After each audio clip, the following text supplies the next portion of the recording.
নমস্কার বন্ধুরা, সবাই তোমরা কেমন আছো? আশা করি খুবই ভালো আছো।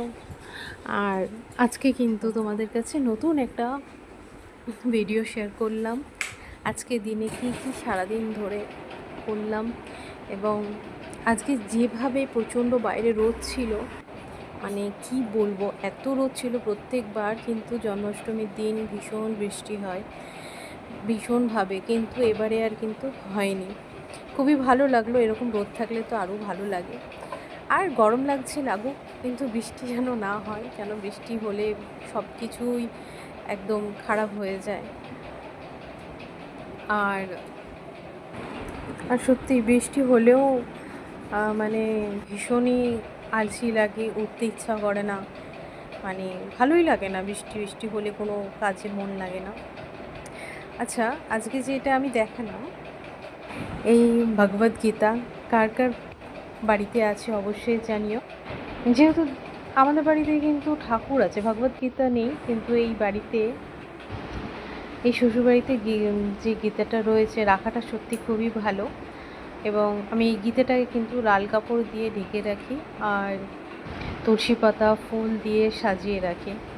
কার কার বাড়িতে এরকম আছে অবশ্যই জানিও। দেখো, আমি এখন ফুল বানিয়েছি, কারণ যেহেতু ফুল অনেক ছিল গাছে, আর ফুলের যা দাম, মানে কি বলবো। আর ফুল এখান থেকেই ভাবলাম যে এতগুলো ফুল রয়েছে, মালা বানিয়ে নিই। তো রাধাকৃষ্ণর জন্য ফুল আর লোকনাথ বাবার জন্য ফুল বানিয়েছি, আর বেশি করাটা সম্ভব হয়ে ওঠেনি। তো যেই খুচরো ফুল আরও ছিল যে কটা, সে কটাভাবে হতোও না, কিন্তু এভাবে সাজিয়ে রেখে দিলাম সুন্দর করে। তো বন্ধুরা, আমি এখন এগুলো হচ্ছে নিত্য পুজোটা দিয়ে উঠলাম, উঠে কিন্তু এবারে আমি চলে এসেছি ঠাকুরের জন্য খাবার বানাতে। এই খাবারগুলো কিন্তু সন্ধ্যাবেলায় দিতে হবে। আর আমরা যেহেতু পুজোর জন্য যে তালটা নিয়ে এসেছি, এই তালটা একটাতেই মানে ভীষণই বড়, দেখলে মনে হচ্ছে না, কিন্তু যা বড়, মানে অনেকটাই হয়ে গেছে তাল। তো কিছু তাল রেখে দেওয়া হয়েছে, আর কিছু তালের বড়া মতন করা হয়েছে। এই করতে করতেই এত গরম লাগেছিল যে হাওয়া খাচ্ছি।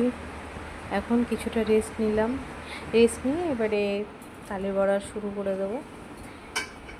শাশুড়ি মা করছিলেন প্রথমে, লাস্টেরটাই কিন্তু আমি করলাম। তো মিলেমিশে কাজগুলো তাড়াতাড়ি করলে না, মানে খুব তাড়াতাড়ি হয়ে যায়, সেরে যায় কাজগুলো আর কি।